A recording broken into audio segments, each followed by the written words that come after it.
Hi guys, how are you doing? My name is Sebastian and welcome to my full review of the Dell Inspiron 15-inch 7000 series laptop. So before we get started with the review itself, let's actually talk about the technical specifications. We'll find an Intel Core i7 quad-core processor of the Haswell generation, also 16GB of DDR3 memory, an Nvidia GT 750M graphics card with 2GB graphics memory, and then also a 250GB SSD. So this is really a beast of a machine. Also, we'll have a 15-inch Full HD IPS display, which also is a touchscreen, which works very well. So we can see this right here. And so overall, especially in terms of specifications, this is just a beast of a machine. Also, it's coming in at around 1,100 euros here in Europe. So a very good price for all of these specs. If we take a look around the laptop itself, on the right side we'll find an SD card reader, the headphone jack, two USB 3.0 ports, an HDMI out as well as an Ethernet jack. And then on the left side we'll find two more USB 3.0 ports, the power input as well as a Kensington lock. The screen of the Dell Inspiron 15 is definitely one of the highlights. Not only that the touchscreen is capacitive, so this is like on your smartphone for example and works very well, but also it is full HD resolution, which looks amazing on 15-inch. Text is very sharp, colors are rich, and also the viewing angles are excellent thanks to the IPS technology. Some of the most important parts on any laptop are of course the keyboard and trackpad.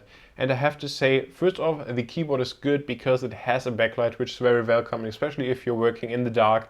But besides that, the keyboard isn't really my favorite just because it offers quite a bit of flex. So I'm not really the biggest fan of flex at all. I actually just dislike it completely. So flex for me is something that I don't want to see on any keyboard. And unfortunately, this Dell Inspiron does have keyboard flex. So that's a no-go for me. Maybe you feel different, but for me it just ruins the typing experience. So I wish that they would have put in either a better keyboard or just a better under construction so that there isn't so much flex. Besides the flex, the keyboard is fairly decent. Also on the side we'll find a number pad, and so if you don't really mind flex, then the keyboard is definitely workable. I just wish they would use a better keyboard.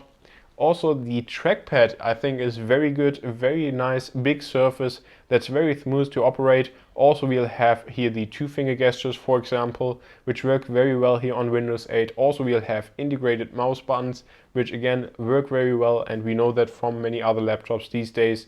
As the raw numbers already suggest on paper, this machine definitely is a beast, also in benchmark. So for example, we'll have here Cinebench R15, and in the 4D Mark test it actually scored 67 frames per second, which is pretty insane. So even for gaming this works flawlessly. It's comparable for example to an HD 5770, and this of course is an older graphics card, but here we'll have it in a laptop, so even for gaming that's no issue at all.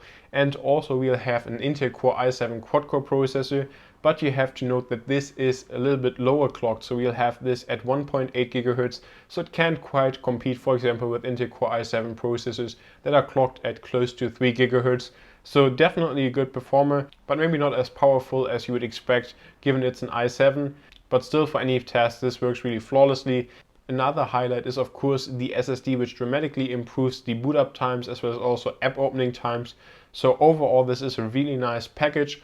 Also we'll have aluminum here on the palm rest as well as also on the lid, so we only have plastic on the bottom of the laptop. So this is definitely one well crafted machine, and there isn't really any flex here on the case itself, only on the keyboard. So in terms of just materials and also just how well this is put together, this is definitely an excellent machine that I can highly recommend. Also little details like here these chamfered edges that we already know from devices like the HTC One or also the iPhone just look fantastic. And overall, if you want a laptop that's very well crafted, that looks great and also has the specs to really back this up, this is a perfect choice.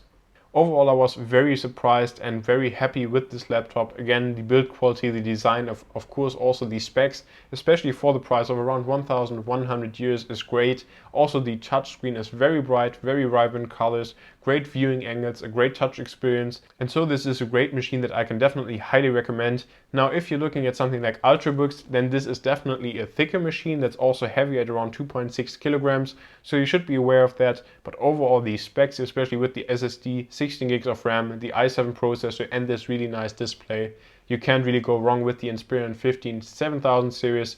So I was very happy and I really enjoyed it. So I hope that you also enjoyed the review. Give it a thumbs up if you enjoyed it, as well as subscribe to the channel for many more tech videos. I really hope to see my next one. See you next time.